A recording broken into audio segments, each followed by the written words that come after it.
दोस्तों आप सभी का स्वागत है मेरे YouTube चैनल मैथमेटिक्स 2.0 में। दोस्तों वीडियो शुरू करने से पहले मैं बता दूं आपको कि आज 5.3 एक्सरसाइज में हम लास्ट के जो दो क्वेश्चन जो हमारे बचे हुए हैं 19 नंबर और 20 नंबर क्वेश्चन उसे हम देखेंगे एनसीईआरटी बुक से।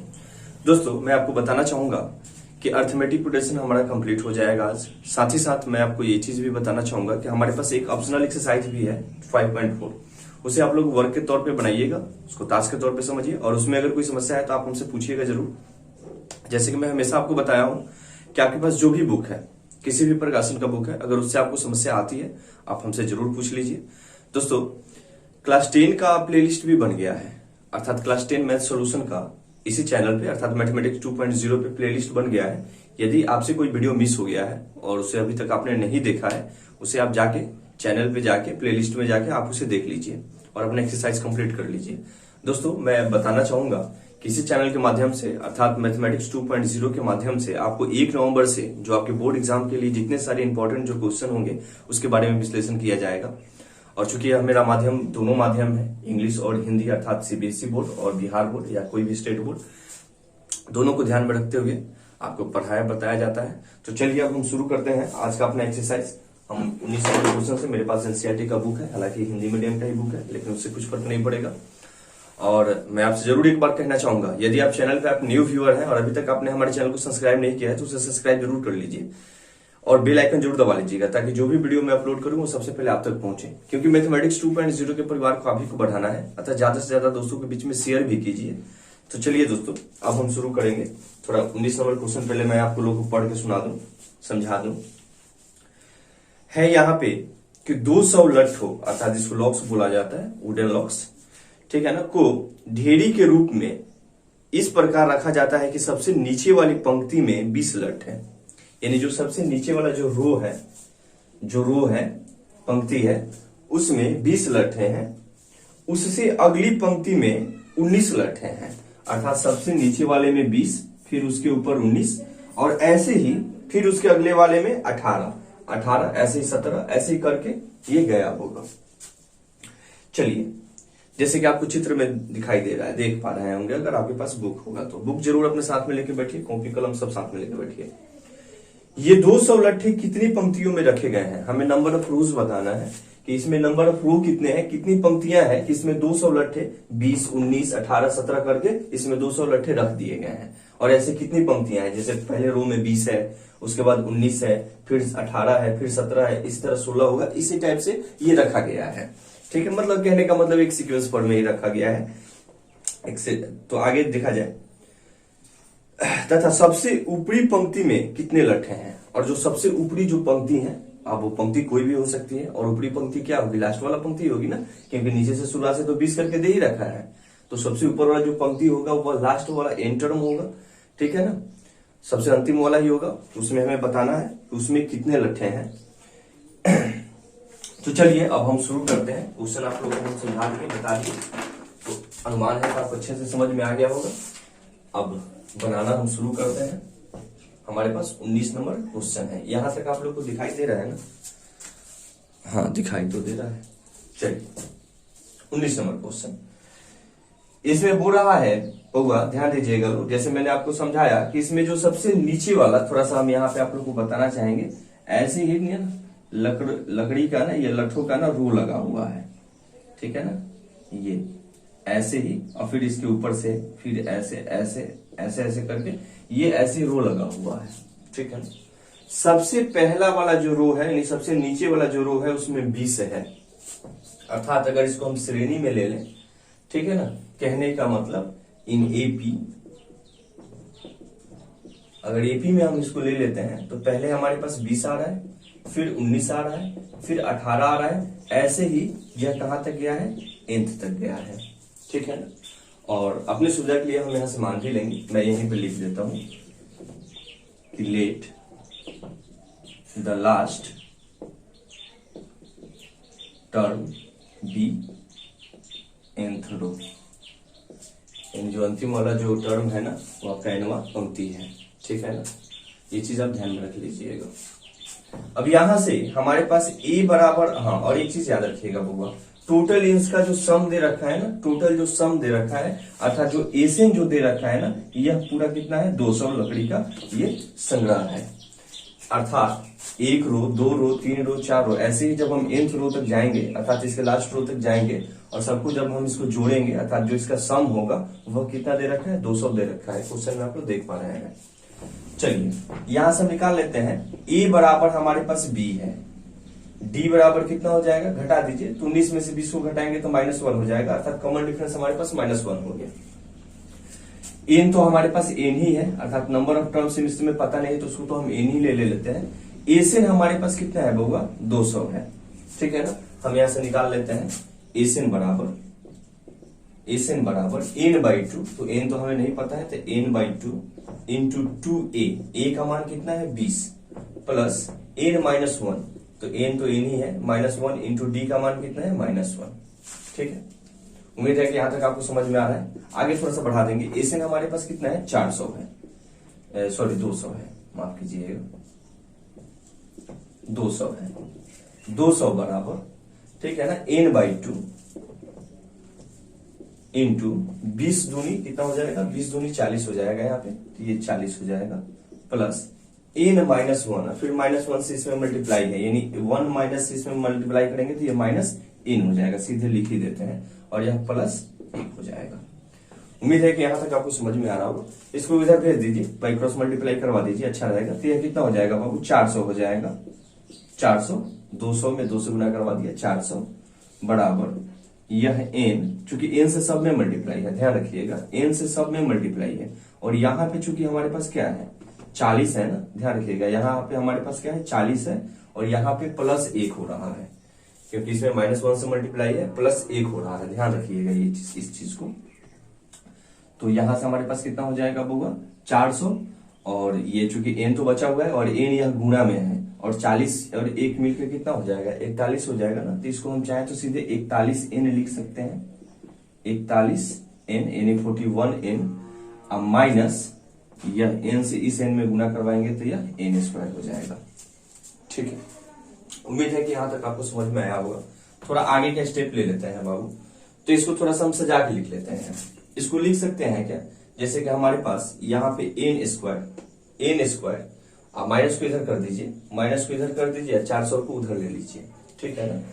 तो फिर देखिए कैसे करना है, आपको अगर नहीं समझ में आ रहा है ना मैं बता देता हूँ। जैसे देखिए 41n अब माइनस n² अब बराबर इसको 400 लिख सकते हैं ना, लिख सकते हैं ना। तो जरा आप बताइए 400 को आप इधर खींचिएगा तो यह तो कितना हो जाएगा 41n माइनस n² अब माइनस 400 तब ना बराबर 0 हो जाएगा। तो चूंकि ये स्क्वायर वाला जो टर्म होता है ना इसको फर्स्ट टर्म में लेना ज्यादा अच्छा होता है, तब ना हमारा इक्वेशन ठीक ढंग से बैठेगा। इसको हम इधर ले लेंगे तो क्या करवाते हैं ना, एक बार माइनस से गुना करवा देते हैं तो साइन ही चेंज हो जाएगा, ठीक है ना। तो यहाँ पे क्या हो जाएगा n², ठीक है ना, n², ध्यान रखिएगा n², ये हो जाएगा -41n और यह हो जाएगा +400 बराबर 0। a वाला टर्म, b वाला टर्म, c वाला टर्म, और मैंने आपको बताया है कि आपको a को c से गुना करवा देना है। दो संख्या ऐसी लेनी है कि गुणा करवाने से 400 आ जाए, जोड़ने घटाने से आपको 41 आ जाए।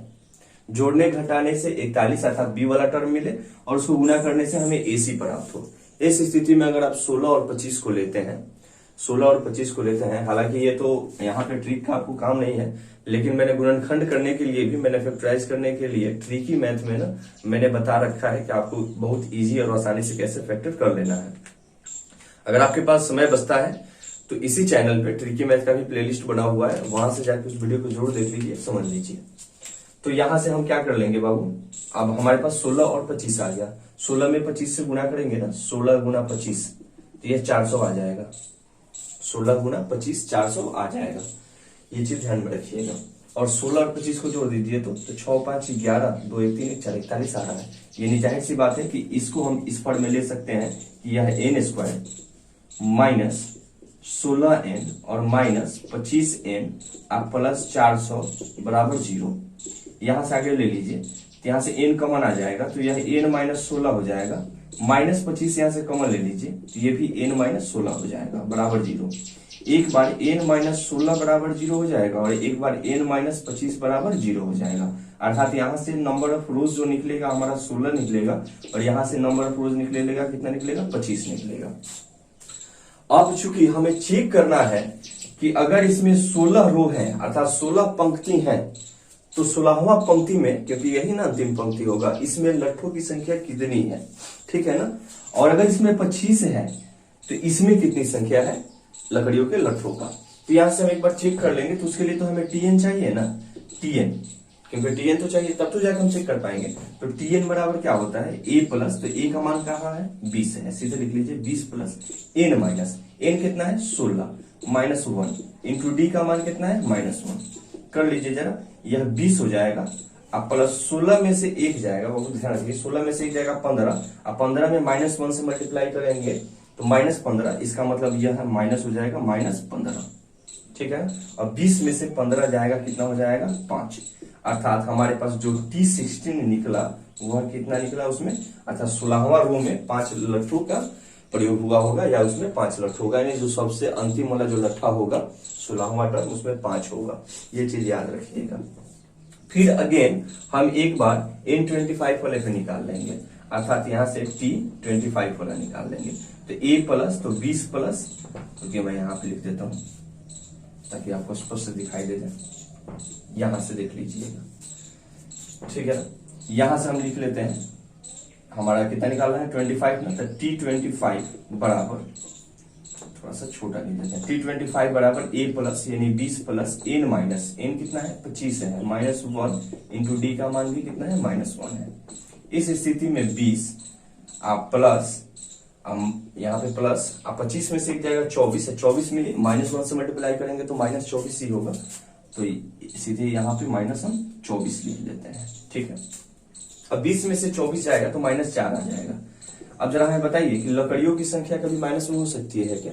मान के चलिए कि अगर एक रो में 5 लकड़ी है, सेकंड में 4 है, थर्ड में 3 है, ठीक है ना, ऐसे ही फोर्थ में जाके 2 हो गया है, फर्स्ट में जाके 1 हो गया है, तो 1 के बाद 0 थोड़े ना होता है, और 0 अगर हो भी जाता है तो माइनस में थोड़े ना जाएगा, मान चलिए खत्म हो जाएगा, ठीक है ना। कहने का मतलब यह है, आप थोड़ा सा बात को समझने का प्रयास कीजिए। बाल्टी में पानी रखा हुआ है तो पानी जब उसमें से आप निकालना शुरू कर दीजिएगा, निकालते तो पानी खत्म हो जाएगा, ऐसा थोड़ी ना होगा कि पानी माइनस में चला जाएगा, ये पॉसिबल नहीं है। तो हम यहाँ पे स्पष्ट कह सकते हैं कि दिस टर्म इज, यानी कौन सा टर्म 25वां जो टर्म है यह क्या है, नॉट पॉसिबल, नॉट पॉसिबल या पॉसिबल नहीं है। अतः हमारा जो सही जो उत्तर होगा इस प्रश्न के लिए वह n बराबर 16 होगा और इसमें जो लकड़ियों का जो संख्या होगा, जो लट्ठों का जो संख्या होगा वह कितना होगा 5 होगा। उम्मीद है कि आपको अच्छे से समझ में आ गया होगा। आप लोग को पूरा स्पष्ट दिखाई दे रहा है ना बाबू। हाँ चलिए, क्योंकि मैं अकेले हूँ, आप लोग को जैसे कि पता है, ठीक है ना। अब वहां कैमरा लगा रहता है तो मेरे को पता नहीं चलता है इस एंगल पे कितना दिखाई दे रहा है, इधर कितना दिखाई दे रहा है, इसलिए मुझे बार बार देखना पड़ता है। अभी तो फिलहाल में दिखाई दे रहा है, चलिए अच्छी बात है। इसको जरा समझ लीजिए, देख लीजिए और इसको बनाने का जरूर प्रयास कीजिएगा। और अगर कोई भी समस्या होगा तो आप मुझसे जरूर बताइएगा। चलिए अब हम नेक्स्ट क्वेश्चन के ऊपर चर्चा करते हैं।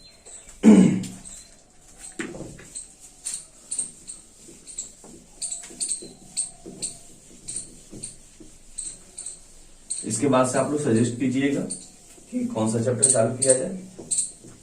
टर्म 1 टर्म 2 जैसे कि आप लोग को पता है कि ये बटा गया है सिलेबस, ठीक है। हालांकि मैंने अभी तक इस पे कोई एक्शन नहीं लिया है, ये आपको एपी टर्म 2 के लिए ही है। अच्छा है, कोई बात नहीं है, प्रैक्टिस रहेगा क्योंकि आपको फाइनल रिजल्ट तो उसी से देना है। फिर भी प्रयास रहेगा कि सभी चैप्टर को आराम से पढ़ा जाए। 20 नंबर क्वेश्चन आप लोग देखिएगा। बोल रहा है कि एक आलू दौड़ में प्रारंभिक स्थान पर एक बाल्टी रखी हुई है जो पहले आलू से 5 मीटर की दूरी पे तथा अन्य आलुओं को एक सीधी रेखा में परस्पर 3 मीटर की दूरियों पे रखा गया है। इस रेखा पर 10 आलू रखे गए हैं, जैसे कि आप लोग चित्र में देख रहे हैं, आपके बुक में दे रखा होगा, फिगर देख लीजिएगा। प्रत्येक प्रतियोगी बाल्टी से चलना प्रारंभ करती है, निकटतम आलू को उठाती है, उसे लेकर वापस आकर बाल्टी में डालती है, दूसरा आलू उठाने के लिए वापस दौड़ती है, फिर उसे उठाकर बाल्टी में डालती है और वह ऐसा तब तक करती है जब तक सभी आलू बाल्टी में ना आ जाए। इस प्रतियोगी को कुल कितनी दूरी चलनी पड़ेगी। जरा देखिए, हम आपको थोड़ा सा आसान भाषा में समझाने का प्रयास कर रहे हैं, इसको समझा जाए बहुत ही आसान से। देखिए हमारे पास ध्यान देने वाली बात है, 20 नंबर क्वेश्चन क्या बोल रहा है, ठीक है। किसी स्कूल में या कहीं कोई कंपटीशन हुआ होगा जिसमें पोटैटो रेस का एक कंपटीशन रखा गया होगा, ठीक है ना। इस पोटैटो रेस में क्या है ना कि यहाँ पे एक बॉकेट रखा गया है, यहाँ पे आपको रख दिया गया है ये बाल्टी, मान लीजिए यहाँ पे एक टोकरी रखा गया है, ठीक है। यहां से 5 मीटर की दूरी पे एक आलू रखा गया है। कितने मीटर की दूरी पे? 5 मीटर की दूरी पे, ठीक है। फिर इसके बाद 3 मीटर की दूरी पे, अर्थात 3 मीटर की दूरी मतलब 5 से फिर 3 मीटर की दूरी गया होगा, इसका मतलब हुआ 8 मीटर पे रखा गया होगा, यानी 8 मीटर पे रखा गया है। इसी तरह 3 मीटर की दूरी पे और, इसका मतलब हुआ 11 मीटर पे रखा गया होगा। इसी तरह 10 पदों तक यानी 10th टर्म तक यह प्रक्रिया किया गया है, ठीक है। यानी 10 वालू इसमें रखा गया है। समझ में आ रहा है ना? अच्छा, एक जो प्रतियोगी जो है जिसने इसमें हिस्सा लिया है, अच्छा मान लीजिए कि जरा समझिए इसको अपने भाषा में, आसान भाषा में। वहां पे मान लीजिए कि यहाँ पे जहां पे मैं हूं, यहाँ पे बाल्टी है और मुझे यहां से जाना है, उस आलू को लेकर आना है। तो मैं एक बार जाऊंगा तो कुछ दूरी मैं तय करूंगा, फिर मैं वहां से आलू को उठाऊंगा तो फिर जितना दूरी मैं चल के जाऊंगा उतना दूरी फिर मुझे वापस आने में उतना तय करना पड़ेगा। यानी एक ही दूरी को हमें 2 बार तय करना है। अर्थात अगर हम 5 मीटर ऐसे चल के जाते हैं आगे की तरफ तो फिर रिटर्निंग मुझे 5 मीटर आना पड़ेगा। यानी उस 5 मीटर पे जो रखा गया जो आलू है उसे हमें लाने के लिए हमें 10 मीटर चलना पड़ेगा। ये बात आप समझ रहे हैं ना? 10 मीटर हमें चलना पड़ेगा, क्योंकि लड़की मान लीजिए या कोई भी प्रतियोगी यहां से चलना शुरू किया, यहां से उसने ये आलू 5 मीटर वाला उसने उठाया, फिर वह वापस आई और इसमें रख दी। तो देखिए एक बार गई है और एक बार वापस आई है, तो जाने में 5 मीटर और आने में तो 5 मीटर ही दूरी तय की होगी ना। इस प्रकार तो उसे पहला आलू उठाने में जो कि 5 मीटर की दूरी पे है उसे 10 मीटर चलना होगा। अर्थात यहां से अगर हम दूरी को दोगुना कर दें तो यह हमारे लिए तो और आसान हो जाएगा ना, क्योंकि उसे सब आलू को उठाने में ना जितना दूरी जाना है उतना दूरी वापस आना भी है। अर्थात अगर वह 5 मीटर की दूरी को चलना चाहेगी, 5 मीटर की दूरी पर रखा जो आलू है उसे उठाएगी, उसके लिए उसे 10 मीटर चलना पड़ेगा, ठीक है। 10 मीटर जो 8 मीटर पे, चूंकि इससे 3 मीटर डिस्टेंस पे रखा गया है, 3 मीटर उससे आगे रखा गया है, फिर 3 मीटर आगे, इसका मतलब 8 मीटर 11 मीटर 14 मीटर 17 मीटर ऐसे करके ये रखा गया है आलू, ठीक है ना। तो पहला जो हमारा हो जाएगा कितना होगा? 10 मीटर पे होगा, यानी उसको 10 मीटर चलना पड़ेगा पहला आलू उठाने के लिए। इसी तरह दूसरा आलू, तब अब चूंकि यहां सब यहां जाना है तो उसको 8 मीटर जाना है, फिर वापस आना है, यानी 8 दूनी 16 मीटर उसे चलना पड़ेगा। इसी तरह 22 मीटर चलना पड़ेगा। कहने का मतलब क्या है कि ऐसे ही उसे चलना पड़ेगा 10 पदों तक, यानी 10th टर्म तक, यानी 10 पदों तक, क्योंकि 10 इसमें आलू है तो 10 पदों तक तो जाना पड़ेगा ना, ठीक है। ऐसे ही करके वो गई होगी, पहले 10 मीटर, फिर उसके बाद वाले में से 16 मीटर, फिर 22 मीटर। देखिए हम चाहे तो इस पद्धति से भी बना सकते हैं, लेकिन फिर उसके लिए हमें टीएन फाइंड करना पड़ेगा। क्या जरूरत है? हम सीधे ऐसे ही बना लेते हैं, सीधे डायरेक्ट बना लेते हैं, आसान हो जाएगा हमारे लिए। अब यहां से जरा देख लीजिए बाबू, ए वो कितना है? 10 मीटर है, क्योंकि कुल दूरी बोल रहा है ना कि कितना दूरी वह चली है 10 पदों में, ठीक है ना। यानी हमें A10 बताना है कि A10 बराबर क्या होगा, क्योंकि कुल दूरी कब निकलेगा? जब हम सब दूरी को जोड़ेंगे तब ना, अर्थात उसका सम निकालेंगे तब ना, योग करेंगे तब ना। तो यानी 10 पदों तक करना है तो हम A10 निकाल लेंगे। इसके लिए हमें A चाहिए और D यहां से कितना हो जाएगा? 16 में से 10 जाएगा 6 हो जाएगा, ठीक है। उम्मीद है कि यहां तक आपको समझ में आ रहा है। तो जरा चलिए अब हम A10 निकालने का प्रयास कर रहे हैं। तो A10 बराबर कितना हो जाएगा? n/2 यानी 10/2 इंटू 2a, a का मान भी कितना है? 10 है, प्लस n-1 अर्थात 10-1 इंटू डी का मान कितना है जी? 6 है।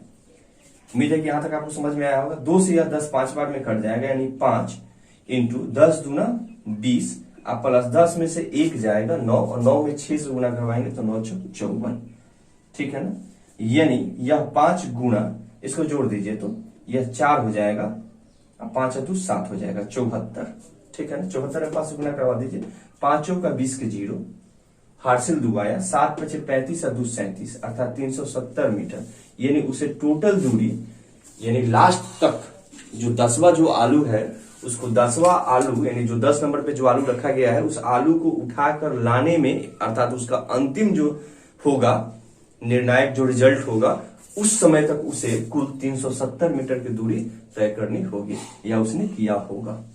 ठीक है ना। उम्मीद है कि आपको समझ में आ गया होगा और इसको मैंने बहुत आसानी से आपको समझा दिया है कि एक बार जाना है आना है, तो जाहिर सी बात है कि एक बार, अरे मान लीजिए ना आप ही लोग स्कूल जाते हैं, आपका स्कूल मान लीजिए 2 किलोमीटर है यार, तो घर से स्कूल जाते हैं तो 2 किलोमीटर हुआ, फिर स्कूल से घर भी तो आते हैं, तो टोटल दूरी स्कूल से आने जाने में आपको तो 4 किलोमीटर हो जाएगा ना, 2 किलोमीटर जाने में 2 किलोमीटर आने में, ठीक है ना। ऐसे मान चलिए स्कूल से कुछ दूरी पे, मान चलिए कि 1 किलोमीटर की दूरी पे, ठीक है ना, कोई मेला लगता है, फिर वहां पे भी जाना है, तो आपको घर से फिर 3 किलोमीटर की दूरी जाना पड़ेगा ना, क्योंकि वो स्कूल से 2 किलोमीटर 1 किलोमीटर के डिस्टेंस पे है। तो यहां से हम स्कूल गए 2 किलोमीटर, फिर स्कूल से वह 1 किलोमीटर के डिस्टेंस पे है, अर्थात वह 2 1 3 किलोमीटर, फिर हम वापस आएंगे तो हमें 6 किलोमीटर हो जाएगा ना टोटल डिस्टेंस हमारे द्वारा तय किया हो गया, चला गया, जो हमने ट्रेवल किया। उम्मीद है कि आप समझ पा रहे हैं, इसीलिए मैंने इसको इस फॉर्मेट में करके बना दिया और आपको बहुत अच्छा लगा होगा, आसानी से समझ में भी आ गया होगा। चलिए मिलते हैं अब नेक्स्ट डे नेक्स्ट टॉपिक के साथ। उम्मीद रहेगा कि जो भी आपको समस्या है आप हमसे पूछ लीजिएगा, कोई भी दिक्कत होगा जरूर पूछ लीजिएगा। और टर्म 1 टर्म 2 को लेकर जैसे कि मैंने विश्लेषण किया है, इसका ध्यान में रखते हुए ही सिलेबस को पढ़ाया जाएगा। हालांकि ये सब जो चल रहा है टर्म 2 के लिए ही चल रहा है, यानी आपके फाइनल एग्जाम के लिए, जरूर ध्यान दीजिएगा। चलिए बहुत बहुत धन्यवाद।